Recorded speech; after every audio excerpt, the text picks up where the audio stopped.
ਜੀ ਹਾਂ, ਸਾਰੇ ਸਰੋਤਿਆਂ ਨੂੰ ਪਿਆਰ ਭਰੀ ਸਤਿ ਸ਼੍ਰੀ ਅਕਾਲ। ਹੁਣ ਸਮਾਂ ਹੋ ਗਿਆ ਪ੍ਰੋਗਰਾਮ ਖਬਰ ਤੇ ਨਜ਼ਰ ਬਲਤੇਜ ਪੰਨੂ ਜੀ ਦੇ ਨਾਲ। ਅੱਜ ਦਾ ਪ੍ਰੋਗਰਾਮ ਸ਼ੁਰੂ ਕਰਨ ਤੋਂ ਪਹਿਲਾਂ ਸਪਾਂਸਰਾਂ ਦਾ ਧੰਨਵਾਦ ਕਰਨਾ ਚਾਹੁੰਦੇ ਹਾਂ। ਖਾਲਸਾ ਇੰਸ਼ੋਰੈਂਸ ਸੈਨੋਜ਼ੀ ਤੋਂ, ਗੁਰਦੀਪ ਸਿੰਘ ਬਿਰਦੀ ਕਲੋਵਸ ਤੋਂ, ਸਤਨਾਮ ਸਿੰਘ ਸ਼ੇਰਗਿੱਲ ਸੈਲਮਾ ਤੋਂ, ਹਰਮਿੰਦਰ ਸਮਰਾ ਜੀ ਸੈਕਰਾਮੈਂਟੋ ਤੋਂ, ਜਰਨੈਲ ਸਿੰਘ ਲਿਨਵਰਡ ਤੋਂ, ਰਣਬੀਰ ਸਿੰਘ ਰਾਣਾ ਬੇਕਸਫੀਲਡ ਤੋਂ, ਜਗਤਾਰ ਸਿੰਘ ਆਨੰਦਪੁਰੀ ਫਰੀਮੌਂਟ ਤੋਂ, ਮਨਜੀਤ ਸਿੰਘ ਦਵਾਨਾ ਜੀ ਫਰੈਜ਼ਨੋ ਤੋਂ, ਅਮਰਜੀਤ ਸਿੰਘ ਤੇ ਪ੍ਰੀਤਮ ਕੌਰ ਕੰਗੂੜਾ ਫਰੈਜ਼ਨੋ ਤੋਂ, ਚਰਨਜੀਤ ਬੜਵਾਲ ਯੂਬਾ ਸਿਟੀ ਤੋਂ ਅਤੇ ਸਰਬਜੀਤ ਸਿੰਘ ਤੇ ਪਲਵਿੰਦਰ ਕੌਰ ਚੌਕਰ ਟਰਲਾਗ ਤੋਂ ਸਪਾਂਸਰਾਂ ਦਾ ਧੰਨਵਾਦ ਕਰਦੇ ਹਾਂ। ਅਤੇ ਹੁਣ ਅਸੀਂ ਸਵਾਗਤ ਕਰਦੇ ਹਾਂ ਬਲਤੇਜ ਪੰਨੂ ਜੀ ਨੂੰ।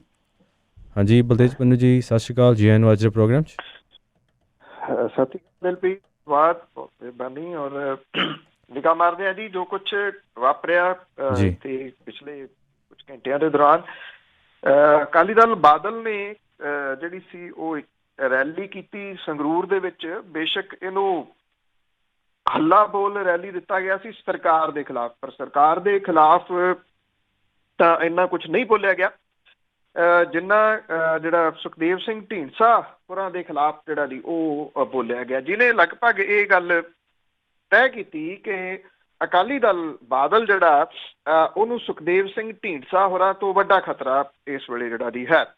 ਜੀ ਪਿਛਲੇ ਕਈ ਮਹੀਨਿਆਂ ਤੋਂ ਲਗਭਗ ਸਿਆਸਤ ਦੇ ਵਿੱਚੋਂ, ਸਿਆਸੀ ਸਮਾਗਮਾਂ ਦੇ ਵਿੱਚੋਂ, ਸਿਆਸੀ ਬਿਆਨਾਂ ਦੇ ਵਿੱਚੋਂ ਆਊਟ ਹੋ ਚੁੱਕੇ ਪ੍ਰਕਾਸ਼ ਸਿੰਘ ਬਾਦਲ ਹੋਰਾਂ ਨੂੰ ਉਚੇਚੇ ਤੌਰ ਦੇ ਉੱਤੇ ਸੁਖਬੀਰ ਸਿੰਘ ਬਾਦਲ ਹੋਰਾਂ ਦੀ ਜਿਹੜੀ ਗੱਦੀ ਜੀ ਉਹ ਬਚਾਉਣ ਦੇ ਵਾਸਤੇ ਇਸ ਰੈਲੀ ਦੇ ਵਿੱਚ ਲਿਆਂਦਾ ਗਿਆ। ਔਰ ਇੱਥੇ ਜਿਹੜੀ ਰੈਲੀ ਸੀ ਉਹਦੇ 'ਚ ਲਗਭਗ ਜਿਹੜੇ ਬਹੁਤੇ ਬੁਲਾਰੇ ਸੀਗੇ ਉਹਨਾਂ ਨੇ ਸੁਖਦੇਵ ਸਿੰਘ ਢੀਂਡਸਾ ਹੋਰਾਂ ਦੇ ਉੱਤੇ ਜਿਹੜਾ ਸੀ ਉਹ ਤਵਾ ਰੱਖਿਆ। ਸੁਖਬੀਰ ਸਿੰਘ ਬਾਦਲ ਨੇ ਸੁਖਦੇਵ ਸਿੰਘ ਢੀਂਡਸਾ ਹੋਰਾਂ ਨੂੰ ਗਦਾਰ ਤੱਕ ਕਿਹਾ ਤੇ ਉਹਨਾਂ ਦਾ ਜਿਹੜਾ ਜੀ ਭੋਗ ਤੇ ਅਰਦਾਸ ਪਾ ਦੇਣ ਦੀ ਗੱਲ ਕੀਤੀ। ਹਾਲਾਂਕਿ ਇਹ ਕੋਈ ਉਹਨਾਂ ਨੇ ਸਿਆਸੀ ਭੋਗ ਜਾਂ ਨਹੀਂ ਕਿਹਾ ਜੀ, ਸਿੱਧਾ ਜਿਹੜਾ ਜੀ ਭੋਗ ਤੇ ਅਰਦਾਸ ਪਾਉਣ ਦੀ ਗੱਲ ਉਹਨਾਂ ਨੇ ਜਿਹੜੀ ਜੀ ਉਹ ਕੀਤੀ। ਜਿਹੜੇ ਪ੍ਰਕਾਸ਼ ਸਿੰਘ ਬਾਦਲ ਸੀ ਉਹ ਵੀ ਜਿਹੜਾ ਜੀ ਉਹ ਬੋਲੇ। ਉਹ 5 ਮਿੰਟ, ਅੱਧੇ ਘੰਟੇ ਦੇ ਭਾਸ਼ਣ ਦੇ ਦੌਰਾਨ 5 ਮਿੰਟ ਸੁਖਦੇਵ ਸਿੰਘ ਢੀਂਡਸਾ ਦੇ ਖਿਲਾਫ ਬੋਲੇ, ਜਦੋਂ ਕਿ ਸੁਖਬੀਰ ਬਾਦਲ ਨੇ ਆਪਣੇ 26 ਮਿੰਟ ਦੇ ਭਾਸ਼ਣ ਦੇ ਵਿੱਚ 20 ਮਿੰਟ ਤੋਂ ਉੱਪਰ ਸੁਖਦੇਵ ਸਿੰਘ ਢੀਂਡਸਾ ਹੋਰਾਂ ਦੇ ਉੱਤੇ ਸ਼ਬਦੀ ਹੱਲਾ ਜਿਹੜਾ ਸੀ ਉਹ ਬੋਲਿਆ। ਸੁਖਬੀਰ ਸਿੰਘ ਬਾਦਲ ਨੇ ਢੀਂਡਸਾ ਨੂੰ ਗਦਾਰ, ਤਾਨਾਸ਼ਾਹ ਜਿਹੜਾ ਜੀ ਉਹ ਕਰਾਰ ਦਿੱਤਾ। ਜੀ ਇਹ ਜਿਹੜੀ ਰੈਲੀ ਸੀ ਇਹ ਜਿਹੜੀ ਕੀਤੀ ਗਈ ਕਹਿਣ ਨੂੰ ਇਹ ਸਰਕਾਰ ਦੇ ਖਿਲਾਫ, ਇਹਦੇ ਵਿੱਚ ਜਗੀਰ ਕੌਰ ਖੁਰਾ ਨੂੰ ਜਿਹੜਾ ਜੀ ਉਹ ਬੋਲਣ ਨਹੀਂ ਦਿੱਤਾ ਗਿਆ। ਇਹ ਕਿਹਾ ਗਿਆ ਕਿ ਸਮੇਂ ਦੀ ਜਿਹੜੀ ਉਹ ਘਾਟ ਹੈ, ਇਸ ਕਰਕੇ ਉਹਨਾਂ ਨੂੰ ਨਹੀਂ ਜਿਹੜਾ ਉਹ ਬੋਲਣ ਦਿੱਤਾ, ਉਹਨਾਂ ਨੂੰ ਸਮਾਂ ਨਹੀਂ ਦਿੱਤਾ ਜਾ ਰਿਹਾ। ਇਹ ਇੱਕ ਗੱਲ ਜਿਹੜੀ ਜੀ ਉਹ ਚਰਚਾ ਦਾ ਵਿਸ਼ਾ ਬਣੀ। ਦੂਸਰਾ, ਇਹਦੇ ਵਿੱਚ ਸੁਖਬੀਰ ਸਿੰਘ ਬਾਦਲ ਦੇ ਸਾਲੇ ਬਿਕਰਮ ਸਿੰਘ ਮਜੀਠੀਆ ਦਾ ਰੈਲੀ ਦੇ ਵਿੱਚ ਨਾ ਆਉਣਾ, ਇਹ ਵੀ ਜਿਹੜਾ ਜੀ ਉਹ ਚਰਚਾ ਦਾ ਵਿਸ਼ਾ ਜਿਹੜਾ ਸੀ ਉਹ ਬਣਿਆ।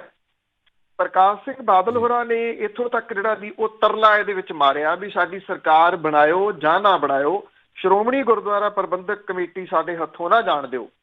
ਉਹਨਾਂ ਨੇ ਬੇਸ਼ੱਕ ਇਹ ਗੱਲ ਕਹੀ ਕਿ ਕਾਂਗਰਸ ਜਿਹੜੀ ਆ ਉਹ ਸਿੱਖ ਗੁਰਧਾਮਾਂ ਤੇ ਕਬਜ਼ਾ ਜਿਹੜਾ ਜੀ ਉਹ ਕਰਨਾ ਚਾਹੁੰਦੀ ਆ, ਪਰ ਕਿਤੇ ਨਾ ਕਿਤੇ ਦਰਦ ਜਿਹੜਾ ਸੀਗਾ ਜੀ ਉਹ ਕੇਂਦਰ ਦੀ ਸਰਕਾਰ ਦੇ ਵੱਲੋਂ ਆਉਂਦੇ ਦਿਨਾਂ ਦੇ ਦੌਰਾਨ ਸ਼੍ਰੋਮਣੀ ਗੁਰਦੁਆਰਾ ਪ੍ਰਬੰਧਕ ਕਮੇਟੀ ਦੀਆਂ ਚੋਣਾਂ ਦੇ ਵਿੱਚ ਸੰਭਾਵੀ ਇੱਕ ਸਮਝੌਤੇ ਦੇ ਤਹਿਤ ਜਿਹੜਾ ਜੀ ਉਹ ਸ਼੍ਰੋਮਣੀ ਗੁਰਦੁਆਰਾ ਪ੍ਰਬੰਧਕ ਕਮੇਟੀ ਖੁੱਸ ਜਾਣ ਦਾ ਡਰ ਜਿਹੜਾ ਸੀਗਾ ਜੀ ਉਹ ਕਿਤੇ ਨਾ ਕਿਤੇ ਉਹਨਾਂ ਦੇ ਬਿਆਨਾਂ ਦੇ ਵਿੱਚ ਉਹਨਾਂ ਨੂੰ ਸਤਾ ਰਿਹਾ ਸੀਗਾ। ਹਾਈ ਸਿਕਿਉਰਿਟੀ ਵਾਲੀ ਜਿਹੜੀ ਕੇਂਦਰੀ ਜੇਲ੍ਹ ਅੰਮ੍ਰਿਤਸਰ ਦੀ ਹੈਗੀ ਉਹ ਇੱਕ ਵਾਰੀ ਫੇਰ ਚਰਚਾ ਦੇ ਵਿੱਚ ਹੈ। ਚਰਚਾ ਦੇ ਵਿੱਚ ਇਸ ਕਰਕੇ ਆ ਕਿ ਜੇਲ੍ਹ ਦੀ ਕੰਧ ਤੋੜ ਕੇ 3 ਹਵਾਲਾਤੀ ਜਿਹੜੇ ਜੀ ਉਹ ਭੱਜ ਗਏ ਆ। ਇਸ ਮਾਮਲੇ ਦੇ ਵਿੱਚ ਜੇਲ੍ਹ ਦੇ 7 ਕਰਮਚਾਰੀ ਮੁਅੱਤਲ ਕੀਤੇ ਗਏ ਆ। ਇਹਨਾਂ ਹਵਾਲਾਤੀਆਂ ਦੇ ਵਿੱਚ 22 ਸਾਲਾਂ ਦਾ ਵਿਸ਼ਾਲ ਜਿਹੜਾ ਮਜੀਠਾ ਰੋਡ ਅੰਮ੍ਰਿਤਸਰ ਦਾ ਰਹਿਣ ਵਾਲਾ, 34 ਸਾਲਾਂ ਦਾ ਗੁਰਪ੍ਰੀਤ ਤੇ ਜਰਨੈਲ ਸਿੰਘ, 35 ਸਾਲਾਂ ਦਾ ਜਿਹੜਾ ਜੀ ਉਹ ਹੈ। ਗੁਰਪ੍ਰੀਤ ਤੇ ਜਰਨੈਲ ਦੋਵੇਂ ਭਰਾ ਨੇ, ਖਡੂਰ ਸਾਹਿਬ ਦੇ ਰਹਿਣ ਵਾਲੇ ਨੇ। ਇੱਕ ਡਾਕੇ ਦੇ ਸੰਬੰਧ ਦੇ ਵਿੱਚ ਜਿਹੜਾ ਜੀ ਉਹ ਇੱਥੇ ਇਹਦੇ ਵਿੱਚ ਜੇਲ੍ਹ ਦੇ ਵਿੱਚ ਜਿਹੜੇ ਜੀ ਉਹ ਸਨ। ਜਿਹੜਾ ਵਿਸ਼ਾਲ ਭੱਜਿਆ ਜੀ ਉਹ ਪੋਕਸੋ ਐਕਟ ਦੇ ਤਹਿਤ ਅਪ੍ਰੈਲ 2019 ਦੇ ਵਿੱਚ ਛਿਆਟਾ ਥਾਣੇ ਦੇ ਵਿੱਚ ਕੇਸ ਦਰਜ ਹੋਇਆ ਸੀ। ਉਸ ਮਾਮਲੇ ਦੇ ਵਿੱਚ ਜਿਹੜੇ ਦੀ ਸੁਣਵਾਈ ਦੇ ਅਧੀਨ ਸੀਗਾ ਜੀ। ਇਹ ਰਾਤ ਦੇ ਸਮੇਂ ਘਟਨਾ ਵਾਪਰੀ ਜਿਹੜੀ ਦੱਸੀ ਜਾਂਦੀ ਆ। ਇਹਨਾਂ ਨੇ ਜਿਹੜੀ ਇਹਨਾਂ ਦੀ ਬੈਰਕ ਸੀਗੀ ਉਹਦੀਆਂ ਹੌਲੀ ਹੌਲੀ ਇੱਟਾਂ ਜਿਹੜੀਆਂ ਪਿਛਲੇ ਕਈ ਦਿਨਾਂ ਤੋਂ ਕੱਢਣੀਆਂ ਸ਼ੁਰੂ ਕੀਤੀਆਂ ਸੀ, ਉਹ ਇੱਟਾਂ ਕੱਢ ਕੇ ਫੇਰ ਉੱਥੇ ਜਿਹੜਾ ਜੀ ਉਹ ਲਾ ਦਿੰਦੇ ਸੀਗੇ। ਜਿਹੜਾ ਕੱਲ ਰਾਤ ਇਹਨਾਂ ਨੇ ਉਹ ਪੂਰੀ ਬੈਰਕ ਦੀ ਜਿਹੜੀ ਸੀ ਉਹ ਕੰਧ ਖੋਖਲੀ ਕਰ ਲਈ, ਔਰ ਉਹਦੇ ਵਿੱਚੋਂ ਉਸ ਤੋਂ ਬਾਅਦ ਇਹਨਾਂ ਨੇ 16 ਫੁੱਟ ਉੱਚੀ ਜਿਹੜੀ ਕੰਧ ਸੀ ਉਹ ਟੱਪ ਕੇ ਬਾਹਰ ਆਏ। ਜੇਲ੍ਹ ਦੀ ਬਾਹਰਲੀ 21 ਫੁੱਟ ਉੱਚੀ ਕੰਧ ਵੀ ਇਹ ਟੱਪ ਕੇ ਜਿਹੜਾ ਜੀ ਉਹ ਫਰਾਰ ਹੋਏ, ਜਿਹਦੇ ਵਾਸਤੇ ਉਹਨਾਂ ਨੇ ਬੈੱਡ ਸ਼ੀਟ ਤੇ ਜਿਹੜੇ ਕੰਬਲ ਵਗੈਰਾ ਨੇ ਉਹਨਾਂ ਨੂੰ ਰੱਸੇ ਦੀ ਜਗ੍ਹਾ ਦੇ ਉੱਤੇ ਜਿਹੜਾ ਜੀ ਉਹ ਵਰਤਿਆ। ਇੱਕ ਰਾਡ ਉਹਨਾਂ ਦੇ ਕੋਲੇ ਲੋਹੇ ਦੀ ਸੀ ਜਿਹਨੂੰ ਹੁੱਕ ਬਣਾ ਕੇ ਉਹ ਇੱਥੋਂ ਜਿਹੜਾ ਜੀ ਉਹ ਨਿਕਲੇ। ਹੁਣ ਕਿਉਂਕਿ ਜੇਲ੍ਹਾਂ ਜਿਹੜੀਆਂ ਉਹ ਪੰਜਾਬ ਦੀਆਂ ਬੜੀਆਂ ਚਰਚਿਤ ਨੇ ਪਿਛਲੇ ਦਿਨਾਂ ਤੋਂ।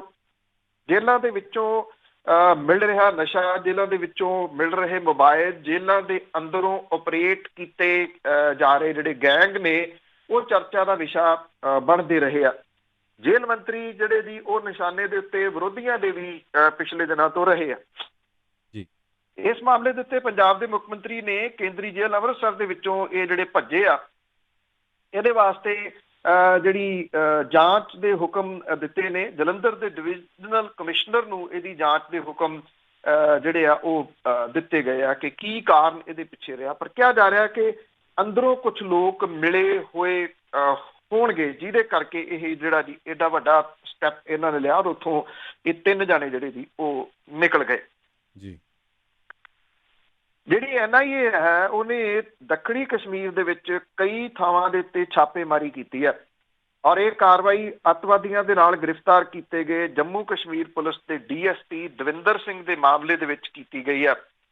ANI ਦੀਆਂ ਕਈ ਟੀਮਾਂ ਦੱਖਣੀ ਕਸ਼ਮੀਰ ਦੇ ਵੱਖ-ਵੱਖ ਹਿੱਸਿਆਂ ਦੇ ਵਿੱਚ ਗਈਆਂ। ਕੁਝ ਪ੍ਰਾਈਵੇਟ ਦਫ਼ਤਰਾਂ ਤੇ ਰਿਹਾਇਸ਼ਾਂ ਦੇ ਉੱਤੇ ਛਾਪੇਮਾਰੀ ਕੀਤੀ ਗਈ। ਮੁਅੱਤਲ DSP ਨਾਲ ਜੁੜੇ ਇਸ ਮਾਮਲੇ ਦੀ ਜਾਂਚ NIA ਦੇ ਵੱਲੋਂ ਕੀਤੀ ਜਾ ਰਹੀ ਹੈ। ਏਜੰਸੀ ਨੇ ਕੇਸ ਦੇ ਵਿੱਚ ਗ੍ਰਿਫਤਾਰ ਸਾਰਿਆਂ ਤੋਂ ਪੁੱਛਗਿੱਛ ਕਰਨ ਤੋਂ ਬਾਅਦ ਇਹ ਛਾਪੇ ਜਿਹੜੇ ਉਹ ਮਾਰੇ ਆ। ਪੁਲਿਸ ਅਧਿਕਾਰੀਆਂ ਦੇ ਨਾਲ ਜਿਹੜਾ ਸੀ 11 ਜਨਵਰੀ ਨੂੰ ਹਿਜ਼ਬੁਲ ਦੇ ਅੱਤਵਾਦੀ ਨਵੀਦ ਬਾਬੂ ਤੇ ਹੋਰਨਾਂ ਨੂੰ ਗ੍ਰਿਫਤਾਰ ਕੀਤਾ ਗਿਆ ਸੀਗਾ। ਦਵਿੰਦਰ ਸਿੰਘ ਨੂੰ ਇਹਨੂੰ ਸ਼੍ਰੀਨਗਰ ਜੰਮੂ ਮਾਰਗ ਦੇ ਉੱਤੇ ਜਿਹੜਾ ਸੀਗਾ ਵਾਦੀ ਚੋਂ ਬਾਹਰ ਲਿਜਾ ਰਿਹਾ ਸੀਗਾ, ਔਰ ਨਵੀਦ ਦੇ ਭਰਾ ਸਈਦ ਇਰਫਾਨ ਅਹਿਮਦ ਨੂੰ ਵੀ 23 ਜਨਵਰੀ ਨੂੰ ਗ੍ਰਿਫਤਾਰ ਜਿਹੜਾ ਉਹ ਕੀਤਾ ਗਿਆ ਸੀਗਾ। ਇਹ ਛਾਪੇਮਾਰੀ ਦੇ ਵਿੱਚ ਕੀ ਕੁਝ ਜਿਹੜਾ ਜੀ ਉਹ ਲੱਭਿਆ ਇਹ ਤਾਂ ਅਜੇ ਜਿਹੜੀ ਦੀ ਕੋਈ ਡਿਟੇਲ ਜਿਹੜੀ ਆ NIA ਨੇ ਨਹੀਂ ਜਿਹੜਾ ਜੀ ਉਹ ਦੱਸੀ। ਇਹ ਦੋਵੇਂ ਭਰਾ ਲਗਾਤਾਰ ਸੰਪਰਕ ਦੇ ਵਿੱਚ ਸੀਗੇ, ਔਰ ਚੰਡੀਗੜ੍ਹ ਦੇ ਵਿੱਚ ਰਿਹਾਇਸ਼ ਦਾ ਪ੍ਰਬੰਧ ਕਰਨ ਲਈ ਵੀ ਉਹਨਾਂ ਨੂੰ ਜਿਹੜਾ ਕਿਹਾ ਗਿਆ ਸੀ। ਜਿੰਨੀ ਜਾਣਕਾਰੀ ਮਿਲ ਰਹੀ ਹੈ, ਗ੍ਰਿਫਤਾਰ ਕੀਤਾ ਗਿਆ ਜਿਹੜੇ ਅੱਤਵਾਦੀ ਆ ਇਰਫਾਨ ਸ਼ਫੀ ਮੀਰ, ਉਹਦੇ ਤੇ ਦੋਸ਼ ਹੈ ਕਿ ਉਹ ਜਿਹੜਾ ISI ਦੇ ਇਸ਼ਾਰਿਆਂ ਦੇ ਉੱਤੇ ਜਿਹੜਾ ਜੀ ਕੰਮ ਕਰ ਰਿਹਾ ਸੀ, ਔਰ ਉਹ ਭਾਰਤੀ ਪਾਸਪੋਰਟ ਦੇ ਨਾਲ ਉਹ ਪਾਕਿਸਤਾਨ ਵੀ ਗਿਆ ਸੀਗਾ। ਇੱਕ ਸਰਪੰਚ ਜਿਹੜਾ ਤਾਰਿਕ ਅਹਿਮਦ ਮੀਰ ਦੀ ਘਰ ਦੇ ਉੱਤੇ ਛਾਪਾ ਮਾਰਿਆ ਗਿਆ, ਔਰ ਇਹ ਕੁਲਗਾਮ ਤੇ ਸ਼ੋਪੀਆ ਡਿਸਟ੍ਰਿਕਟ ਦੇ ਵਿੱਚ ਵੀ ਗ੍ਰਿਫਤਾਰ ਜਿਹੜੇ ਦਹਿਸ਼ਤਗਰਦ ਨੇ ਉਹਨਾਂ ਦੀਆਂ ਰਿਹਾਇਸ਼ਾਂ ਦੇ ਉੱਤੇ ਵੀ ਛਾਪੇਮਾਰੀ ਜਿਹੜੀ ਆ ਉਹ ਕੀਤੀ ਜਿਹੜਾ ਉਹ ਗਈ ਆ। ਪਰ ਉੱਥੋਂ ਕਿੰਨੀਆਂ ਗ੍ਰਿਫਤਾਰੀਆਂ ਹੋਈਆਂ ਨੇ, ਕੀ ਕੁਝ ਜਿਹੜਾ ਜੀ ਉਹ ਬਰਾਮਦ ਕੀਤਾ, ਮਹਿਜ਼ ਇੰਨਾ ਪਤਾ ਲੱਗ ਰਿਹਾ ਕਿ ਕੁਝ ਡਿਟੇਲ ਜਿਹੜੀ ਹੈ ਜੀ ਉਹ ਮਿਲੀ ਆ, ਪਰ ਬਹੁਤੀ ਜਾਣਕਾਰੀ ਜਿਹੜੀ ਉਹ NIA ਨੇ ਇਸ ਮਾਮਲੇ ਦੇ ਵਿੱਚ ਨਹੀਂ ਜਿਹੜਾ ਜੀ ਉਹ ਦਿੱਤੀ। ਜਿੱਥੇ ਇਸ ਵੇਲੇ ਜਿਹੜੇ ਨੇਤਾ ਨੇ, ਖਾਸ ਤੌਰ ਦੇ ਉੱਤੇ ਭਾਰਤੀ ਜਨਤਾ ਪਾਰਟੀ ਦੇ ਨੇਤਾ ਨੇ, ਉਹਨਾਂ ਦੀ ਜ਼ਬਾਨ ਦਾ ਰਸ ਜਿਹੜਾ ਜੀ ਉਹ ਰੋਜ਼ ਟਪਕ ਰਿਹਾ, ਔਰ ਮੁਲਕ ਦੇ ਵਿੱਚ ਜਿਹੜੇ ਫਿਰਕਿਆਂ ਦੇ ਵਿਚਾਲੇ ਨਫ਼ਰਤ ਜਿਹੜੀ ਆ ਜੀ ਉਹ ਡੇ ਬਾਈ ਡੇ ਵੱਧਦੀ ਤੁਰੀ ਜਾ ਰਹੀ ਆ। ਜਿਉਂ-ਜਿਉਂ ਦਿੱਲੀ ਦੀਆਂ ਚੋਣਾਂ ਨੇੜੇ ਆ ਰਹੀਆਂ ਨੇ, ਤਿਉਂ-ਤਿਉਂ ਜਿਹੜਾ ਉੱਥੇ ਭਾਸ਼ਾ ਜਿਹੜੀ ਆ ਜੀ ਉਹ ਹੋਰ ਖਤਰਨਾਕ ਹੁੰਦੀ ਜਾ ਰਹੀ ਆ। ਉੱਤਰ ਪ੍ਰਦੇਸ਼ ਦੇ ਮੁੱਖ ਮੰਤਰੀ ਜਿਹੜੇ ਯੋਗੀ ਆਦਿੱਤਿਆਨਾਥ ਹੈ, ਉਹਨੇ ਗੋਲੀ ਦੀ ਵਰਤੋਂ ਵਾਲੇ ਵਿਚਾਰ ਦੇ ਉੱਤੇ ਆਪਣੇ ਮੋਹਰ ਜਿਹੜੀ ਦੀ ਉਹ ਲਾਤੀ ਹੈ। ਇਹ ਵੀ ਕਿਹਾ ਕਿ ਅਸੀਂ ਕਿਸੇ ਦੇ ਤਿਉਹਾਰ ਦੇ ਵਿੱਚ ਦਖਲ ਨਹੀਂ ਦਿੰਦੇ, ਆਪਣੇ ਹਰ ਕਿਸੇ ਨੂੰ ਕਾਨੂੰਨ ਦੇ ਦਾਇਰੇ ਦੇ ਵਿੱਚ ਰਹਿ ਕੇ ਤਿਉਹਾਰ ਮਨਾਉਣ ਦੀ ਖੁੱਲ੍ਹ ਹੈ। ਪਰ ਉਹਨੇ ਕਿਹਾ ਕਿ ਜਿਹੜੇ ਸ਼ਿਵ ਭਗਤਾਂ ਦੇ ਉੱਤੇ ਗੋਲੀ ਚਲਾਏਗਾ, ਦੰਗਾ ਕਰਾਏਗਾ, ਬੋਲੀ ਨਾਲ ਨਾ ਮੰਨਿਆ ਤਾਂ ਗੋਲੀ ਨਾਲ ਮੰਨ ਜਾਊਗਾ। ਇਹ ਜਿਹੜਾ ਸੀਗਾ ਜੀ ਉਹ ਕਹਿ ਕੇ ਉਹਨੇ ਇੱਕ ਵਾਰੀ ਫੇਰ ਜਿਹੜੀ ਦੀ ਉਹ ਚਰਚਾ ਛੇੜ ਦਿੱਤੀ ਹੈ। ਪਿਛਲੇ ਦਿਨੀ ਜਿਹੜਾ ਸੀ ਅਨੁਰਾਗ ਠਾਕਰ ਨੇ ਗੋਲੀ ਮਾਰੋ ਵਾਲਾ ਜਿਹੜਾ ਜੀ ਉਹ ਨਾਅਰਾ ਦਿੱਤਾ ਸੀਗਾ, ਔਰ ਉਹਨੂੰ ਮਹਿਜ਼ ਕੁਝ ਦਿਨਾਂ ਦੀ ਉਹਦੇ ਉੱਤੇ ਪਾਬੰਦੀ ਜਿਹੜੀ ਉਹ ਲਾਈ ਗਈ ਆ। ਅਨੁਰਾਗ ਠਾਕਰ ਦੇ ਨਾਲ ਜਿਹੜੀ ਫੋਟੋ ਸੀ ਹਰਸਿਮਰਤ ਕੌਰ ਬਾਦਲ ਤੇ ਸੁਖਬੀਰ ਸਿੰਘ ਬਾਦਲ ਹੋਰਾਂ ਦੀ ਵੀ ਚਰਚਿਤ ਹੋਈ ਸੀ, ਜਿਹਦੇ ਵਿੱਚ ਹਰਸਿਮਰਤ ਕੌਰ ਬਾਦਲ ਹੋਰੀ ਹੱਥਾਂ ਦੇ ਇਸ਼ਾਰੇ ਦੇ ਨਾਲ ਪਿਸਤੌਲ ਬਣਾ ਕੇ ਗੋਲੀ ਚਲਾ ਕੇ ਅਨੁਰਾਗ ਠਾਕਰ ਦੀ ਪਿੱਠ ਜਿਹੜੀ ਉਹ ਥਾਪੜ ਰਹੇ ਆ। ਉਧਰ ਦਿੱਲੀ ਦੇ ਦੱਖਣੀ ਇਲਾਕੇ ਦੇ ਵਿੱਚ ਸ਼ਾਹੀਨ ਬਾਗ ਦੇ ਵਿੱਚ ਜਿਹੜਾ ਨਾਗਰਿਕਤਾ ਸੋਧ ਕਾਨੂੰਨ ਦੇ ਖਿਲਾਫ 50 ਦਿਨਾਂ ਤੋਂ ਲਗਾਤਾਰ ਦਿੱਤੇ ਜਾ ਰਹੇ ਧਰਨੇ ਦੇ ਵਿਰੋਧ ਦੇ ਵਿੱਚ ਕੁਝ ਸਥਾਨਕ ਲੋਕਾਂ ਨੂੰ ਖੜਿਆਂ ਕਰਨ ਦੀ ਕੋਸ਼ਿਸ਼ ਜਿਹੜੀ ਦੀ ਉਹ ਕੀਤੀ ਗਈ ਆ। ਨੋਇਡਾ ਮਹਿਰੌਲੀ ਸੜਕ ਨੂੰ ਖੋਲਣ ਦੀ ਇਹ ਲੋਕ ਜਿਹੜਾ ਦੀ ਉਹ ਮੰਗ ਕਰ ਰਹੇ ਸਨ। ਜਿਹੜੇ ਇਹ ਮੁਜ਼ਾਹਰਾ ਕਰਨ ਵਾਲੇ ਸੀਗੇ ਜੀ, ਉਹਨਾਂ ਨੇ ਇੱਥੇ ਜੈ ਸ਼੍ਰੀ ਰਾਮ ਦੇ ਨਾਅਰੇ ਜਿਹੜੇ ਸੀਗੇ ਜੀ ਉਹ ਲਾਏ। ਮੁਜ਼ਾਹਰਾਕਾਰੀ ਇਹ ਮੰਗ ਕਰ ਰਿਹਾ ਕਿ ਨਾਗਰਿਕਤਾ ਸੋਧ ਕਾਨੂੰਨ ਦੇ ਵਿਰੋਧ ਦੇ ਵਿੱਚ ਬੀਤੇ 1.5 ਮਹੀਨੇ ਤੋਂ ਧਰਨਾ ਜਿਹੜਾ ਜਾਰੀ ਆ, ਜਿਹਦੇ ਕਰਕੇ ਲੰਘਣ ਵਾਲਿਆਂ ਨੂੰ ਵੱਡੀਆਂ ਮੁਸ਼ਕਲਾਂ ਦਾ ਸਾਹਮਣਾ ਕਰਨਾ ਜਿਹੜਾ ਜੀ ਉਹ ਪੈ ਰਿਹਾ। ਬੀਤੇ ਦਿਨੀ ਐਲਾਨ ਕੀਤੇ ਗਏ ਇਸ ਪ੍ਰਦਰਸ਼ਨ ਦੇ ਪਿੱਛੇ ਜਿਹੜਾ ਜੀ ਉਹ ਸੱਜੇ ਪੱਖੀ ਧਿਰਾਂ ਮੰਨੀਆਂ ਜਾ ਰਹੀਆਂ ਨੇ। ਪ੍ਰਦਰਸ਼ਨਕਾਰੀਆਂ ਨੇ ਸ਼ਾਹੀਨ ਬਾਗ ਵਾਲੇ ਧਰਨੇ ਨੂੰ ਰਾਮਲੀਲਾ ਮੈਦਾਨ ਜਾਂ ਜੰਤਰ ਮੰਤਰ ਦੇ ਵਿੱਚ ਤਬਦੀਲ ਕਰਨ ਦੀ ਮੰਗ ਕਰਦਿਆਂ ਇਹ ਸੜਕ ਖੋਲਣ ਦੀ ਮੰਗ ਜਿਹੜੀ ਆ ਜੀ ਉਹ ਕੀਤੀ ਆ। ਉਧਰ ਜਾਮੀਆ ਮਿਲੀਆ ਇਸਲਾਮੀਆ ਯੂਨੀਵਰਸਿਟੀ ਦੇ ਗੇਟ ਦੇ ਉੱਤੇ ਦੇਰ ਰਾਤ 2 ਅਣਪਛਾਤੇ ਵਿਅਕਤੀਆਂ ਨੇ ਗੋਲੀਆਂ ਚਲਾਈਆਂ ਨੇ। ਜਾਮੀਆ ਕੋਆਰਡੀਨੇਸ਼ਨ ਕਮੇਟੀ, ਜਿਹਦੇ ਵਿੱਚ ਯੂਨੀਵਰਸਿਟੀ ਦੇ ਵਿਦਿਆਰਥੀਆਂ ਤੇ ਐਲੂਮਨੀ ਸ਼ਾਮਲ ਹੈ, ਉਹਨਾਂ ਨੇ ਕਿਹਾ ਕਿ ਹਮਲਾਵਰ ਲਾਲ ਰੰਗ ਦੀ ਸਕੂਟੀ ਦੇ ਉੱਤੇ ਸਵਾਰ ਹੋ ਕੇ ਆਏ। ਫਾਇਰਿੰਗ ਦੇ ਨਾਲ ਕਿਸੇ ਦਾ ਜਾਨੀ ਨੁਕਸਾਨ ਹੋਣ ਤੋਂ ਤਾਂ ਜਿਹੜਾ ਜੀ ਉਹ ਬਚ ਗਿਆ, ਪਰ ਇਹਨਾਂ ਹੈ ਕਿ ਜਿਹੜੀ ਦਹਿਸ਼ਤ ਪੈਦਾ ਕਰਨ ਦੀ ਕੋਸ਼ਿਸ਼ ਕੀਤੀ ਜਾ ਰਹੀ ਆ ਉਹਦੇ ਵਿੱਚ ਜਿਹੜਾ ਜੀ ਉਹ ਸਫਲ ਹੁੰਦੇ ਦਿਸ ਰਹੇ ਨੇ। ਚੋਣ ਕਮਿਸ਼ਨ ਨੇ ਦੱਖਣ ਪੂਰਬ ਦਿੱਲੀ ਦੇ ਡੀਸੀਪੀ ਚਿਨਮਯ ਬਿਸਵਾਲ ਨੂੰ ਉਹਦੇ ਅਹੁਦੇ ਤੋਂ ਜਿਹੜਾ ਜੀ ਉਹ ਹਟਾ ਦਿੱਤਾ ਔਰ ਇਹ ਕਿਹਾ ਕਿ ਥਾਂ ਥਾਂ ਦੇ ਉੱਤੇ ਚੱਲ ਰਹੀ ਜਿਹੜੀ ਗੋਲੀ ਆ ਉਹਦੀ ਵਜ੍ਹਾ ਕਰਕੇ ਉਹਨੂੰ ਜਿਹੜਾ ਜੀ ਹਟਾਇਆ ਗਿਆ ਕਿ ਉਹਦਾ ਜਿਹੜਾ ਜੀ ਕੰਟਰੋਲ ਨਹੀਂ ਗਾ। ਜਿਹੜਾ ਇੱਥੇ ਸ਼ਾਹੀਨ ਬਾਗ ਇਲਾਕੇ ਦੇ ਵਿੱਚ ਜਿਹੜੀ ਗੋਲੀ ਚੱਲੀ ਸੀ, ਕਪਲ ਗੁੱਜਰ, ਉਹਨੂੰ ਜਿਹੜਾ ਮੈਜਿਸਟ੍ਰੇਟ ਦੀ ਅਦਾਲਤ ਦੇ ਵਿੱਚ ਪੇਸ਼ ਕਰਕੇ 2 ਦਿਨ ਦਾ ਪੁਲਿਸ ਰਿਮਾਂਡ ਜਿਹੜਾ ਜੀ ਉਹ ਲਿਆ ਗਿਆ ਉਹਦਾ। ਇਹ ਕਪਲ ਗੁੱਜਰ ਨੇ ਸਨਿਚਰਵਾਰ ਨੂੰ ਮੁਜ਼ਾਹਰੇ ਵਾਲੀ ਥਾਂ ਦੇ ਉੱਤੇ ਹਵਾ ਦੇ ਵਿੱਚ 2 ਫਾਇਰ ਜਿਹੜੇ ਜੀ ਉਹ ਕੀਤੇ ਸੀਗੇ।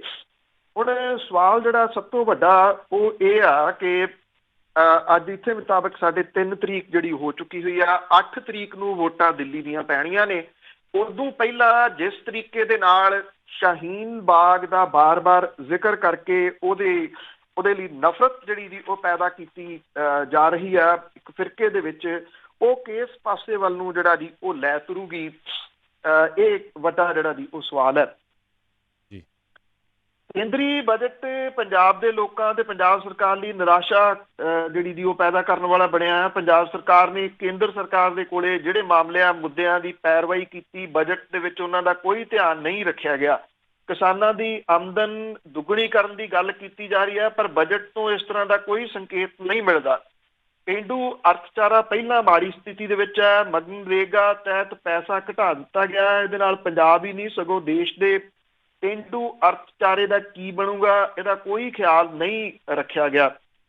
ਆਰਥਿਕ ਮਾਹਰ ਜਿਹੜੇ ਨੇ ਉਹ ਇਹ ਕਹਿੰਦੇ ਨੇ ਕਿ ਬਜਟ ਦੇ ਵਿੱਚ ਜੈਵਿਕ ਖੇਤੀ ਨੂੰ ਤਰਜੀਹ ਦੇਣ ਦਾ ਮਾਮਲਾ ਉਠਾਇਆ ਗਿਆ, ਜਿਹੜਾ ਕਿ ਕਿਸਾਨਾਂ ਨੂੰ ਖਾਦਾਂ ਤੇ ਮਿਲਦੀ ਸਬਸਿਡੀ ਘਟਾਉਣ ਦੀ ਚਾਲ ਹੋ ਸਕਦੀ ਹੈ। ਇਹਦੇ ਨਾਲ ਖੁਦਕੁਸ਼ੀਆਂ ਦੇ ਰਾਹ ਪਈ ਕਿਸਾਨੀ ਦੀ ਹਾਲਤ ਜਿਹੜੀ ਹੈ ਉਹ ਹੋਰ ਖਰਾਬ ਹੋ ਸਕਦੀ ਹੈ। ਕਿਸਾਨ ਤੇ ਖੇਤ ਮਜ਼ਦੂਰ ਪੇਂਡੂ ਆਰਥਿਕਤਾ ਦੀ ਰੀੜ੍ਹ ਦੀ ਹੱਡੀ ਨੇ, ਪਰ ਦੋਵਾਂ ਵਾਸਤੇ ਕਿਸੇ ਯੋਜਨਾ ਦਾ ਕੋਈ ਐਲਾਨ ਨਹੀਂ ਕੀਤਾ ਗਿਆ ਤੇ ਕਿਸਾਨਾਂ ਦੀ ਆਮਦਨ ਦੁੱਗਣੀ ਕਰਨ ਦਾ ਵੀ ਇੱਕ ਵੀ ਢੰਗ ਜਿਹੜਾ ਦੀ ਉਹ ਇਹਦੇ ਵਿੱਚ ਸੁਝਾਇਆ ਨਹੀਂ ਗਿਆ। ਕਰਜ਼ੇ ਦੇ ਕਰਕੇ ਖੁਦਕੁਸ਼ੀਆਂ ਕਰ ਰਹੀ ਕਿਸਾਨੀ ਦੇ ਸਿਰ ਚੜੇ ਕਰਜ਼ੇ ਦੇ ਨਿਪਟਾਰੇ ਲਈ ਕੋਈ ਸਟੈਪ ਨਹੀਂ ਚੁੱਕਿਆ ਗਿਆ। ਕੇਂਦਰ ਸਰਕਾਰ ਨੂੰ ਕਿਸਾਨਾਂ ਦੀਆਂ ਖੁਦਕੁਸ਼ੀਆਂ ਰੋਕਣ ਲਈ ਕੋਈ ਠੋਸ ਕਦਮ ਜਿਹੜੇ ਉਹ ਚੁੱਕਣੇ ਚਾਹੀਦੇ ਸੀ, ਪਰ ਅਜਿਹਾ ਨਹੀਂ ਹੋਇਆ। ਪੰਜਾਬ ਸਰਕਾਰ ਨੇ 15ਵੇਂ ਵਿੱਤ ਕਮਿਸ਼ਨ ਤੋਂ ਕਰਜ਼ਾ ਰਾਹਤ ਪੈਕੇਜ ਮੰਗਿਆ ਸੀ। ਮੁੱਖ ਮੰਤਰੀ ਕੈਪਟਨ ਅਮਰਿੰਦਰ ਸਿੰਘ ਨੇ ਕਿਹਾ ਸੀਗਾ ਕਿ ਪੰਜਾਬ ਦੇ ਜਿਹੜਾ ਜੀ 2,10,000 ਲੱਖ ਕਰੋੜ ਦੇ ਕਰਜ਼ੇ ਦੀ ਮਾਰ ਦੇ ਹੇਠ ਹੈ। 1 ਜੁਲਾਈ 2022 ਤੋਂ GST ਤੋਂ ਪੈਣ ਵਾਲੇ ਘਾਟੇ ਦੀ ਪੂਰਤੀ ਵੀ ਕੇਂਦਰ ਸਰਕਾਰ ਬੰਦ ਕਰ ਦੂਗੀ, ਜਿਹਦੇ ਨਾਲ ਸੂਬਾ ਸਰਕਾਰ ਨੂੰ 10 ਤੋਂ 12,000 ਕਰੋੜ ਰੁਪਏ ਸਾਲਾਨਾ ਘਾਟਾ ਪੈਣਾ ਸ਼ੁਰੂ ਹੋ ਜਾਣਾ। ਇਹ ਕੋਈ ਮੰਗ ਜਿਹੜੀ ਹੈ ਜੀ ਉਹ ਪੰਜਾਬ ਸਰਕਾਰ ਦੀ ਨਹੀਂ ਗੌਲੀ ਗਈ। ਔਰ ਪਹਿਲਾਂ ਹੀ ਮੰਦੇ ਹਾਲੇ ਚੱਲ ਰਹੀ ਪੰਜਾਬ ਸਰਕਾਰ ਦਾ ਇਸ ਬਜਟ ਦਾ ਜਿਹੜਾ ਬਹੁਤ ਵੱਡਾ ਅਸਰ ਪੈਣ ਦੀ ਜਿਹੜੀ ਜੀ ਉਹ ਸੰਭਾਵਨਾ ਹੈ ਜੀ। ਅੰਮ੍ਰਿਤਸਰ ਦੇ ਵਿੱਚ ਬਰਾਮਦ ਹੋਇਆ 1000 ਕਰੋੜ ਰੁਪਈਏ ਦਾ ਨਸ਼ਾ ਜਿਹੜਾ ਜੀ ਉਹ ਚਰਚਾ ਦਾ ਵਿਸ਼ਾ ਇਸ ਵੇਲੇ ਬਣਿਆ ਹੋਇਆ। ਪਤਾ ਇਹ ਲੱਗ ਰਿਹਾ ਕਿ 450 ਕਿਲੋ ਇਹ ਜਿਹੜਾ ਨਸ਼ੀਲਾ ਪਦਾਰਥ ਸੀਗਾ, ਇਹਦੇ ਵਿੱਚ 188 ਕਿਲੋ ਹੈਰੋਇਨ ਦੀ ਖੇਪ 1.5 ਮਹੀਨਾ ਪਹਿਲਾਂ ਕੋਟਕਪੂਰੇ ਰਾਹ ਰਾਹੀਂ ਅੰਮ੍ਰਿਤਸਰ ਪਹੁੰਚੀ ਸੀਗੀ। ਇਹਨੂੰ ਮਜੀਠਾ ਰੋਡ ਦੇ ਉੱਤੇ ਘਰ ਦੇ ਵਿੱਚ ਰੱਖਿਆ ਗਿਆ। ਮੁੜ ਕੇ ਅਕਾਲੀ ਆਗੂ ਅਨਵਰ ਮਸੀਹ ਉਹਦੀ ਕੋਠੀ ਦੇ ਵਿੱਚ ਜਿਹੜਾ ਦੀ ਉਹ ਲਿਆਂਦਾ ਗਿਆ, ਜਿਹੜਾ ਕਿ ਕਹਿੰਦਾ ਮੈਂ ਇਹ ਕੋਠੀ ਕਿਰਾਏ ਦੇ ਉੱਤੇ ਦਿੱਤੀ ਹੋਈ ਸੀਗੀ। ਸੂਤਰਾਂ ਦੇ ਮੁਤਾਬਕ ਅਕਾਲੀ ਆਗੂ ਅਨਵਰ ਮਸੀਹ ਨੂੰ ਇਸ ਮਾਮਲੇ ਦੇ ਵਿੱਚ ਪੁੱਛਗਿੱਛ ਲਈ ਸੰਮਣ ਕੀਤਾ ਗਿਆ। ਉਹ ਰੂਪੋਸ਼ ਹੋ ਗਿਆ ਔਰ ਇਸ ਸਮੁੱਚੇ ਨਸ਼ੀਲੇ ਪਦਾਰਥ ਦੀ ਅਕਾਲੀ ਆਗੂ ਅਨਵਰ ਮਸੀਹ ਦੀ ਕੋਠੀ ਦੇ ਵਿੱਚੋਂ ਬਰਾਮਦ ਹੋਇਆ। ਔਰ ਇਹ ਸਿਆਸੀ ਆਗੂ ਕੁਝ ਸਾਲ ਪਹਿਲਾਂ ਸਿਆਸਤ ਦੇ ਵਿੱਚ ਉਭਰਿਆ। 1997 ਦੇ ਵਿੱਚ ਜਦੋਂ ਅਕਾਲੀ ਭਾਜਪਾ ਸਰਕਾਰ ਹੋਣ ਦੇ ਵਿੱਚ ਆਈ ਸੀ ਤਾਂ ਉਸ ਵੇਲੇ ਮਸੀਹ ਭਾਈਚਾਰੇ ਦੀ ਜਥੇਬੰਦੀ ਕ੍ਰਿਸਚਨ ਦਲਿਤ ਫਰੰਟ ਨੇ ਅਕਾਲੀ ਦਲ ਨੂੰ ਸਮਰਥਨ ਦਿੱਤਾ ਸੀ, ਜਿਹਦਾ ਮੁਖੀ ਉਸ ਵੇਲੇ ਮਨੱਵਰ ਮਸੀਹ ਤੇ ਜਨਰਲ ਸਕੱਤਰ ਅਨਵਰ ਮਸੀਹ ਸੀ। 2007 ਦੇ ਵਿੱਚ ਮੁੜ ਕੇ ਅਕਾਲੀ ਭਾਜਪਾ ਸਰਕਾਰ ਆਉਣ ਦੇ ਉੱਤੇ ਅਨਵਰ ਮਸੀਹ ਨੂੰ ਕਈ ਅਹੁਦੇ ਦਿੱਤੇ ਗਏ।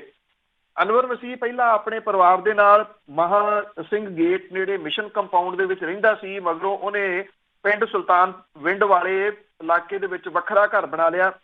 ਜਦੋਂ ਨਵਾਂ ਘਰ ਬਣਿਆ ਤੇ ਉੱਥੇ ਸਾਬਕਾ ਮੁੱਖ ਮੰਤਰੀ ਪ੍ਰਕਾਸ਼ ਸਿੰਘ ਬਾਦਲ ਵੀ ਉਹਦੇ ਘਰੇ ਗਏ ਸੀ। ਜਿਹੜੀ ਐਸਟੀਐਸ ਹੈ ਉਹਨੇ ਪਿਛਲੇ ਦਿਨੀ ਸੁਲਤਾਨਵਿੰਡ ਦੇ ਆਕਾਸ਼ ਐਵਨਿਊ ਦੀ ਕੋਠੀ ਦੇ ਵਿੱਚੋਂ 450 ਕਿਲੋ ਨਸ਼ੀਲਾ ਪਦਾਰਥ ਜਿਹੜਾ ਜੀ ਉਹ ਬਰਾਮਦ ਕੀਤਾ ਸੀਗਾ। ਔਰ ਇਸ ਮਾਮਲੇ ਦੇ ਵਿੱਚ 6 ਗ੍ਰਿਫਤਾਰੀਆਂ ਜਿਹੜੀਆਂ ਦੀ ਉਹ ਹੋਈਆਂ ਨੇ। ਇਹਨਾਂ ਕੁ ਪਤਾ ਲੱਗ ਰਿਹਾ ਕਿ ਇਹ ਜਿਹੜੀ ਹੈਰੋਇਨ ਸੀਗੀ ਕੋਟਕਪੂਰੇ ਤੋਂ ਲੱਕੜ ਦੇ ਨਾਲ ਲੱਦੇ ਇੱਕ ਟਰੱਕ ਦੇ ਵਿੱਚ ਲੁਕੋ ਕੇ ਲਿਆਂਦੀ ਗਈ ਸੀ। ਜਦੋਂ ਇਹ ਅੰਮ੍ਰਿਤਸਰ ਪਹੁੰਚ ਗਈ ਤਾਂ ਇਹਨੂੰ ਮਜੀਠਾ ਰੋਡ ਦੇ ਉੱਤੇ ਘਰ ਦੇ ਵਿੱਚ ਰੱਖਿਆ ਗਿਆ। ਇਹ 1.5 ਮਹੀਨਾ ਪਹਿਲਾਂ ਖੇਪ ਉੱਥੇ ਪਹੁੰਚੀ ਸੀਗੀ। ਔਰ ਇੱਕ ਕਾਂਗਰਸੀ ਕੌਂਸਲਰ ਜਿਹੜਾ ਪ੍ਰਦੀਪ ਸ਼ਰਮਾ ਦੇ ਨਾਲ ਸੰਬੰਧਿਤ ਆਏ ਘਰ, ਕਾਂਗਰਸੀ ਕੌਂਸਲਰ ਦੇ ਮੁੰਡੇ ਸਾਹਿਲ ਸ਼ਰਮਾ ਨੂੰ ਇਸ ਕੇਸ ਦੇ ਵਿੱਚ ਨਾਮਜ਼ਦ ਕੀਤਾ ਗਿਆ। ਜਿਹੜੇ ਵੱਖ-ਵੱਖ ਟੋਲ ਪਲਾਜ਼ੇ ਨੇ ਜਿੱਥੋਂ ਹੋ ਕੇ ਹੈਰੋਇਨ ਆਈ ਆ, ਉਹਨਾਂ ਦੀ ਵੀ ਸੀਸੀਟੀਵੀ ਫੁਟੇਜ ਜਿਹੜੀ ਹੈ ਜੀ ਉਹ ਖੰਗਾਲੀ ਜਾ ਰਹੀ ਹੈ। ਪ੍ਰਦੀਪ ਸ਼ਰਮਾ ਨੂੰ ਪੁੱਛਗਿੱਛ ਦੇ ਵਿੱਚ ਸ਼ਾਮਲ ਹੋਣ ਲਈ ਸੰਮਣ ਭੇਜਿਆ ਗਿਆ। ਉਹ ਕਦੋਂ ਸ਼ਾਮਲ ਹੋਊਗਾ ਨਹੀਂ ਪਤਾ। ਕੌਂਸਲਰ ਦਾ ਮੁੰਡਾ ਜਿਹੜਾ ਇਹਦੇ ਵਿੱਚ ਨਾਮਜ਼ਦ ਕੀਤਾ ਗਿਆ, ਉਹ ਇਸ ਵੇਲੇ ਜਿਹੜਾ ਜੀ ਉਹ ਫਰਾਰ ਦੱਸਿਆ ਜਾ ਰਿਹਾ। ਹੁਣ ਸਵਾਲ ਜਿਹੜਾ ਜੀ ਇਹ ਆ ਕਿ ਇੱਥੇ ਦੋ ਜਿਹੜੀਆਂ ਪਾਰਟੀਆਂ ਨੇ ਉਹਨਾਂ ਦੀ ਆਗੂਆਂ ਦੀ ਜਿਹੜੀ ਉਹ ਮਿਲੀ ਭੁਗਤ ਸ਼ਰੇਆਮ ਨਜ਼ਰ ਜਿਹੜੀ ਜੀ ਉਹ ਆ ਰਹੀ ਹੈ। ਬੇਸ਼ੱਕ ਜਿਹੜਾ ਅਨਵਰ ਮਸੀਹ ਹੈ ਉਹ ਇਹ ਕਹਿੰਦਾ ਕਿ ਮੇਰਾ ਕੋਈ ਜਿਹੜਾ ਅਕਾਲੀ ਦਲ ਨਾਲ ਲੈਣਾ ਦੇਣਾ ਨਹੀਂ, ਪਰ ਜਿੰਨੀਆਂ ਫੋਟੋਆਂ ਉਹਦੀਆਂ ਅਕਾਲੀ ਆਗੂਆਂ ਦੇ ਨਾਲ ਪਿਛਲੇ 2 ਦਿਨ ਤੋਂ ਸੋਸ਼ਲ ਮੀਡੀਆ ਦੇ ਉੱਤੇ ਘੁੰਮ ਰਹੀਆਂ ਨੇ, ਉਹਨਾਂ ਨੇ ਨਵੇਂ ਸਵਾਲਾਂ ਨੂੰ ਜਿਹੜਾ ਜੀ ਉਹ ਜਨਮ ਦਿੱਤਾ ਕਿਤੇ ਨਾ ਕਿਤੇ। ਪਿਛਲੇ ਦਿਨਾਂ ਤੋਂ ਦਮਦਮੀ ਟਕਸਾਲ ਤੇ ਰਣਜੀਤ ਸਿੰਘ ਢੱਡਰੀਆਂ ਵਾਲਿਆਂ ਦੇ ਵਿਚਾਲੇ ਜਿਹੜਾ ਚੱਲ ਰਿਹਾ ਵਾਦ ਵਿਵਾਦ ਹੈ, ਉਹ ਲਗਾਤਾਰ ਗੰਭੀਰ ਜਿਹੜਾ ਉਹ ਹੁੰਦਾ ਜਾ ਰਿਹਾ। ਰਣਜੀਤ ਸਿੰਘ ਢੱਡਰੀਆਂ ਵਾਲਿਆਂ ਨੇ ਹੁਣ ਅਕਾਲ ਤਖਤ ਦੇ ਖਿਲਾਫ ਜਿਹੜਾ ਜੀ ਉਹ ਬਗਾਵਤ ਦਾ ਝੰਡਾ ਚੁੱਕਦਿਆਂ ਐਲਾਨ ਇਹ ਕੀਤਾ ਹੈ ਕਿ ਉਹ ਅਕਾਲ ਤਖਤ ਤੇ ਪੇਸ਼ ਨਹੀਂ ਹੋਣਗੇ, ਸਗੋਂ ਸੱਚ ਲਈ ਪਹਿਰੇਦਾਰੀ ਕਰਦੇ ਰਹਿਣਗੇ। ਇੱਥੇ ਜਿਹੜਾ ਸੰਗਰੂਰ ਰੋਡ ਦੇ ਉੱਤੇ ਪਟਿਆਲੇ ਦੇ ਵਿੱਚ ਸ਼ੇਖੂਪੁਰਾ ਪਿੰਡ ਦੇ ਵਿੱਚ ਉਹਨਾਂ ਦਾ ਜਿਹੜਾ ਡੇਰਾ ਹੈ ਪਰਮੇਸ਼ਵਰ ਦੀਵਾਨ, ਉੱਥੇ ਦੀਵਾਨ ਦੇ ਵਿੱਚ ਉਹਨਾਂ ਨੇ ਇਹ ਜਿਹੜਾ ਅਕਾਲ ਤਖਤ ਦੇ ਸਮੁੱਚੇ ਸਿਸਟਮ ਦੇ ਉੱਤੇ ਕਿੰਤੂ ਪਰੰਤੂ ਕੀਤਾ। ਔਰ ਇਹ ਵੀ ਕਿਹਾ ਕਿ ਅਕਾਲ ਤਖਤ ਦੇ ਜਥੇਦਾਰ ਨੂੰ ਰਹਿਤ ਮਰਿਆਦਾ ਸਣੇ ਕਈ ਹੋਰ ਜਿਹੜੇ ਮਾਮਲੇ ਨੇ ਉਹਨਾਂ ਦੇ ਉੱਤੇ ਧਿਆਨ ਦੇਣਾ ਚਾਹੀਦਾ। ਇਹ ਗੱਲ ਜਿਹੜੀ ਹੈ ਜੀ ਆਖੀ ਹੈ ਰਣਜੀਤ ਸਿੰਘ ਢੱਡਰੀਆਂ ਵਾਲਿਆਂ ਨੇ ਕਿ ਜਦੋਂ ਰਹਿਤ ਮਰਿਆਦਾ ਅਕਾਲ ਤਖਤ ਸਾਰੇ ਜਗ੍ਹਾ ਦੇ ਉੱਤੇ ਇੱਕ ਰਹਿਤ ਮਰਿਆਦਾ ਜਿਹੜੀ ਉਹ ਲਾਗੂ ਨਹੀਂ ਕਰਵਾ ਸਕੇ ਤੇ ਫਿਰ ਉਹਨਾਂ ਨੂੰ ਮਹਿਜ਼ ਕਿਉਂ ਜਿਹੜਾ ਜੀ ਨਿਸ਼ਾਨਾ ਬਣਾਇਆ ਜਾ ਰਿਹਾ ਜੀ। ਇਹ ਤੋਂ ਪਹਿਲਾਂ ਇੱਕ ਕਮੇਟੀ ਜਿਹੜੀ 5 ਮੈਂਬਰੀ ਕਮੇਟੀ ਬਣਾਈ ਗਈ ਸੀਗੀ, ਜਿਹਨੇ ਰਣਜੀਤ ਸਿੰਘ ਢੱਡਰੀਆਂ ਵਾਲੇ ਨੂੰ ਆਪਣਾ ਪੱਖ ਦੱਸਣ ਦੇ ਵਾਸਤੇ 22 ਦਸੰਬਰ ਨੂੰ ਪਟਿਆਲੇ ਦੇ ਵਿੱਚ ਸੱਦਿਆ ਸੀ। ਉਸ ਦਿਨ ਉਹ ਵਿਦੇਸ਼ ਗਏ ਹੋਏ ਸੀਗੇ। ਬਾਅਦ ਦੇ ਵਿੱਚ 5 ਜਨਵਰੀ ਤੱਕ ਉਹਨਾਂ ਨੂੰ ਆਪਣੀ ਅਵੇਲੇਬਿਲਿਟੀ ਦੱਸਣ ਦੀ ਕਿਹਾ ਸੀਗਾ। ਤਾਂ ਕਿ ਕਮੇਟੀ ਦੇ ਨਾਲ ਰਾਬਤਾ ਰੱਖ ਕੇ ਆਪਣਾ ਪੱਖ ਸਪਸ਼ਟ ਜਿਹੜਾ ਜੀ ਉਹ ਕਰ ਸਕਣ। ਰਣਜੀਤ ਸਿੰਘ ਢੱਡਰੀਆਂ ਵਾਲਿਆਂ ਨੇ ਉਸ ਕਮੇਟੀ ਦੇ ਨਾਲ ਕੋਈ ਰਾਬਤਾ ਜਿਹੜਾ ਜੀ ਉਹ ਨਹੀਂ ਬਣਾਇਆ। ਹੁਣ ਉਹਨਾਂ ਨੇ ਇਹ ਕਿਹਾ ਕਿ ਉਹ ਅਕਾਲ ਤਖਤ ਮੂਹਰੇ ਗੋਡੇ ਟੇਕਣ ਲਈ ਰਜ਼ਾਮੰਦ ਨਹੀਂ। ਉਹਨਾਂ ਨੇ ਸਮੁੱਚੇ ਸਿਸਟਮ ਦੇ ਉੱਤੇ ਕਿੰਤੂ ਪਰੰਤੂ ਜਿਹੜਾ ਜੀ ਉਹ ਕੀਤਾ। ਇਹ ਕਿਹਾ ਕਿ ਪਹਿਲਾਂ ਅਕਾਲ ਤਖਤ ਸਾਰੇ ਜਗ੍ਹਾ ਦੇ ਉੱਤੇ ਅਕਾਲ ਤਖਤ ਦੀ ਪ੍ਰਵਾਨਿਤ ਰਹਿਤ ਮਰਿਆਦਾ ਲਾਗੂ ਕਰਵਾਵੇ, ਫਿਰ ਉਹ ਅਗਲੀ ਗੱਲ ਜਿਹੜੀ ਜੀ ਉਹ ਕਰਨਗੇ। ਦੂਜੇ ਪਾਸੇ ਇਹ ਵੀ ਕਿਹਾ ਜਾ ਰਿਹਾ ਕਿ 5 ਮੈਂਬਰੀ ਜਿਹੜੀ ਕਮੇਟੀ ਬਣਾਈ ਸੀਗੀ ਉਹਦੀ ਮੀਟਿੰਗ ਹੋਈ ਆ। ਉਹਨਾਂ ਨੇ ਇਹ ਗੱਲ ਜਿਹੜੀ ਜੀ ਕਹੀ ਆ ਕਿ ਉਹ ਇਹ ਸਾਰੀ ਜਾਤ ਜਿਹੜੀ ਆ ਉਹ ਅਕਾਲ ਤਖਤ ਦੇ ਜਥੇਦਾਰ ਨੂੰ ਸੌਂਪਣ ਦੇ ਰੌਂ ਦੇ ਵਿੱਚ ਆ, ਕਿਉਂਕਿ ਉਹਨਾਂ ਨੇ ਕੋਸ਼ਿਸ਼ ਆਪਣੀ ਕਰਕੇ ਦੇਖ ਲਈ ਆ, ਪਰ ਇਸ ਕੋਸ਼ਿਸ਼ ਦੇ ਵਿੱਚ ਉਹ ਸਫਲ ਨਹੀਂ ਹੋਏ ਕਿ ਰਣਜੀਤ ਸਿੰਘ ਢੱਡਰੀਆਂ ਵਾਲੇ ਦਾ ਪੱਖ ਜਿਹੜਾ ਇਸ ਮਾਮਲੇ ਦੇ ਵਿੱਚ ਉਹ ਲਿਆ ਜਾ ਸਕੇ, ਜਾਂ ਉਹ ਕੋਈ ਪੱਖ ਜਿਹੜਾ ਉਹ ਇਸ ਮਾਮਲੇ ਦੇ ਉੱਤੇ ਦੱਸ ਸਕਣ ਜੀ।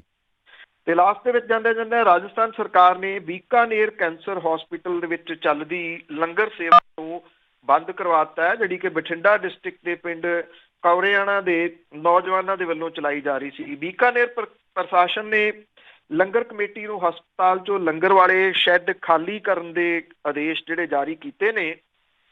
ਨੌਜਵਾਨ ਕਹਿੰਦੇ ਆ ਕਿ ਉਹਨਾਂ ਦੀ ਸੇਵਾ ਨੂੰ ਧੱਕਾ ਲੱਗਿਆ। ਪਿਛਲੇ ਕੁਝ 6 ਸਾਲਾਂ ਤੋਂ ਪਿੰਡ ਕੌਰਿਆਣਾ ਦੇ ਨੌਜਵਾਨ ਜਿਹੜੇ ਨੇ 15 ਪਿੰਡਾਂ ਦੇ ਸਹਿਯੋਗ ਦੇ ਨਾਲ ਇਹ ਲੰਗਰ ਸੇਵਾ ਚਲਾ ਰਹੇ ਨੇ। ਪਿੰਡ ਕੌਰਿਆਣਾ ਬਠਿੰਡੇ ਦੇ ਵੱਲੋਂ 14 ਤੋਂ ਬੀਕਾਨੇਰ ਹਸਪੀਟਲ ਦੇ ਕੰਪਲੈਕਸ ਦੇ ਵਿੱਚ ਮੁਫਤ ਲੰਗਰ ਸੇਵਾ ਸ਼ੁਰੂ ਜਿਹੜੀ ਉਹ ਕੀਤੀ ਗਈ ਸੀ। ਹਸਪਤਾਲ ਦੇ ਅੰਦਰ 2 ਕਨਾਲ ਜਗ੍ਹਾ ਦੇ ਵਿੱਚ ਸ਼ੈੱਡ ਬਣਾ ਕੇ ਇਹ ਸੁਸਾਇਟੀ ਲੰਗਰ ਤਿਆਰ ਕਰਦੀ ਆ। ਆਮ ਦਿਨਾਂ ਦੇ ਵਿੱਚ 1000 ਦੇ ਕਰੀਬ ਮਰੀਜ਼ ਤੇ ਉਹਨਾਂ ਦੇ ਸਹਾਇਕ ਇੱਥੋਂ ਲੰਗਰ ਛਕਦੇ ਆ, ਜਦੋਂ ਕਿ ਸ਼ਨੀਚਰਵਾਰ ਤੇ ਐਤਵਾਰ ਨੂੰ 500 ਦੇ ਕਰੀਬ ਲੋਕ ਜਿਹੜਾ ਦੀ ਉਹ ਲੰਗਰ ਛਕਦੇ ਆ। ਇਹ ਕਿਹਾ ਜਾ ਰਿਹਾ ਹੈ ਕਿ ਬੀਕਾਨੇਰ ਹਸਪਤਾਲ ਦੇ ਵਿੱਚ ਲੰਗਰ ਕਮੇਟੀ ਨੂੰ ਬਕਾਇਦਾ ਬਿਜਲੀ ਕਨੈਕਸ਼ਨ ਵੀ ਮਿਲਿਆ ਹੋਇਆ। ਜਿਹੜਾ ਸੁਸਾਇਟੀ ਦਾ ਮੀਤ ਪ੍ਰਧਾਨ ਹੈ ਉਹਨੇ ਕਿਹਾ ਕਿ 2 ਦਿਨ ਪਹਿਲਾਂ ਬੀਕਾਨੇਰ ਪ੍ਰਸ਼ਾਸਨ ਦੇ ਅਧਿਕਾਰੀ ਲੰਗਰ ਵਾਲੀ ਥਾਂ ਤੇ ਆਏ ਤੇ ਇਹ ਹਦਾਇਤ ਕਰਕੇ ਚਲੇ ਗਏ ਕਿ ਉਹ ਲੰਗਰ ਵਾਲੀ ਜਗ੍ਹਾ ਨੂੰ ਫੌਰੀ ਖਾਲੀ ਕਰ ਦੇਣ। ਔਰ ਇਹ ਕਿਹਾ ਗਿਆ ਕਿ ਜਦੋਂ ਪਹਿਲਾਂ ਏਦਾਂ ਮੁਸ਼ਕਲ ਆਈ ਸੀ ਤਾਂ ਉਦੋਂ ਰਾਜਸਥਾਨ ਦੇ ਸਿਹਤ ਵਿਭਾਗ ਦੇ ਪ੍ਰਮੁੱਖ ਨੇ 2019 ਦੇ ਵਿੱਚ ਚਿੱਠੀ ਜਾਰੀ ਕਰਕੇ ਲੰਗਰ ਜਾਰੀ ਰੱਖਣ ਦੀ ਪ੍ਰਵਾਨਗੀ ਜਿਹੜੀ ਜੀ ਉਹ ਦਿੱਤੀ ਸੀਗੀ। ਹੁਣ ਜਦੋਂ ਕਿ ਜਿਹੜਾ ਬੀਕਾਨੇਰ ਹਸਪਤਾਲ ਤੇ ਮੈਡੀਕਲ ਕਾਲਜ ਦੇ ਪ੍ਰਿੰਸੀਪਲ ਹੈ ਉਹਦਾ ਇਹ ਕਹਿਣਾ ਹੈ ਕਿ ਇਹ ਲੰਗਰ ਧਰਮਸ਼ਾਲਾ ਦੇ ਵਿੱਚ ਚੱਲ ਰਿਹਾ ਸੀ। ਉਸ ਮਗਰੋਂ ਸੁਸਾਇਟੀ ਨੇ ਬਿਨਾਂ ਪ੍ਰਵਾਨਗੀ ਤੋਂ ਲੰਗਰ ਹਸਪੀਟਲ ਕੰਪਲੈਕਸ ਦੇ ਵਿੱਚ ਚਲਾਉਣਾ ਜਿਹੜਾ ਜੀ ਉਹ ਸ਼ੁਰੂ ਕਰਤਾ, ਜਿਹੜਾ ਕਿ ਬਿਨਾਂ ਪ੍ਰਵਾਨਗੀ ਤੋਂ ਜਿਹੜਾ ਉਹ ਚੱਲ ਰਿਹਾ। ਇਹ ਇਸ ਕਰਕੇ ਜਿਹੜਾ ਜੀ ਉਹ ਅਹਿਮ ਹੈ ਕਿ ਇੱਕ ਜਿਹੜੀ ਟ੍ਰੇਨ ਹੈ ਜਿਹੜੀ ਬਠਿੰਡਿਓ ਬੀਕਾਨੇਰ ਨੂੰ ਚੱਲਦੀ ਆ, ਜਿਹੜੀ ਕੈਂਸਰ ਟ੍ਰੇਨ ਦੇ ਵਜੋਂ ਜਿਹੜੀ ਉਹ ਚਰਚਾ ਦੇ ਵਿੱਚ ਰਹਿੰਦੀ ਆ। ਬਹੁਤ ਸਾਰੇ ਲੋਕ ਨੇ ਜਿਹੜੇ ਇਸ ਟ੍ਰੇਨ ਦੇ ਰਾਹੀਂ ਬੀਕਾਨੇਰ ਦੇ ਵਿੱਚ ਜਿਹੜਾ ਕੈਂਸਰ ਦਾ ਹਸਪੀਟਲ ਹੈ ਉੱਥੇ ਆਪਣਾ ਇਲਾਜ ਕਰਵਾਉਣ ਦੇ ਵਾਸਤੇ ਜਾਂਦੇ ਨੇ। ਔਰ ਇਹਦੇ ਵਿੱਚ ਬਹੁਤੇ ਲੋਕ ਉਹ ਨੇ ਜੀ ਜਿਹੜੇ ਇੱਥੇ ਇਲਾਜ ਨਹੀਂ ਕਰਵਾ ਸਕਦੇ, ਭਾਵ ਕਿ ਆਮ ਲੋਕ ਨੇ, ਉਹਨਾਂ ਦੇ ਵਾਸਤੇ ਇਹ ਇੱਕ ਵੱਡੀ ਰਾਹਤ ਜਿਹੜੀ ਜੀ ਉਹ ਲੰਗਰ ਸੀ। ਜਿਹੜੇ ਇਹ ਲੰਗਰ ਬਣਾਉਣ ਵਾਲੇ ਨੇ ਉਹਨਾਂ ਨੂੰ ਇਹ ਉਮੀਦ ਹੈ ਕਿ ਇਹਦੇ ਵਿੱਚ ਦੁਬਾਰਾ ਜਿਹੜਾ ਜੀ ਉਹ ਪ੍ਰਸ਼ਾਸਨ ਦਖਲ ਦੇਊਗਾ ਤੇ ਉਹਨਾਂ ਨੂੰ ਇਹ ਲੰਗਰ ਜਿਹੜਾ ਉਹ ਚੱਲਦਾ ਰੱਖਣ ਦੇ ਵਾਸਤੇ ਜਿਹੜੀ ਜੀ ਉਹ ਪਰਮਿਸ਼ਨ ਦੇਊਗਾ। ਪਰ ਹਾਲ ਦੀ ਘੜੀ ਇੱਥੋਂ ਇਹਨਾਂ ਨੂੰ ਲੰਗਰ ਜਿਹੜਾ ਜੀ ਉਹ ਬੰਦ ਕਰਨ ਦੇ ਹੁਕਮ ਜਿਹੜੇ ਉਹ ਦਿੱਤੇ ਗਏ। Thank you very much. ਬਹੁਤ ਬਹੁਤ ਧੰਨਵਾਦ ਬਲਦੇਜ ਪੰਨੂ ਜੀ। ਸਤਿ ਸ਼੍ਰੀ ਅਕਾਲ। ਸਤਿ ਸ਼੍ਰੀ ਅਕਾਲ। ਥੈਂਕ ਯੂ ਜੀ। ਇਹ ਸਨ ਬਲਦੇਜ ਪੰਨੂ ਜੀ ਅੱਜ ਦੇ ਪ੍ਰੋਗਰਾਮ ਖਬਰ ਤੇ ਨਜ਼ਰ। ਤੇ ਇੱਦਾਂ ਹੀ ਅਸੀਂ ਇਜਾਜ਼ਤ ਲੈਂਦੇ ਹਾਂ, ਕੱਲ੍ਹ ਨੂੰ ਮਿਲਦੇ ਹਾਂ। ਮੇਰੇ ਵੱਲੋਂ ਸਾਰੇ ਸਰੋਤਿਆਂ ਨੂੰ ਪਿਆਰ ਭਰੀ ਸਤਿ ਸ਼੍ਰੀ ਅਕਾਲ।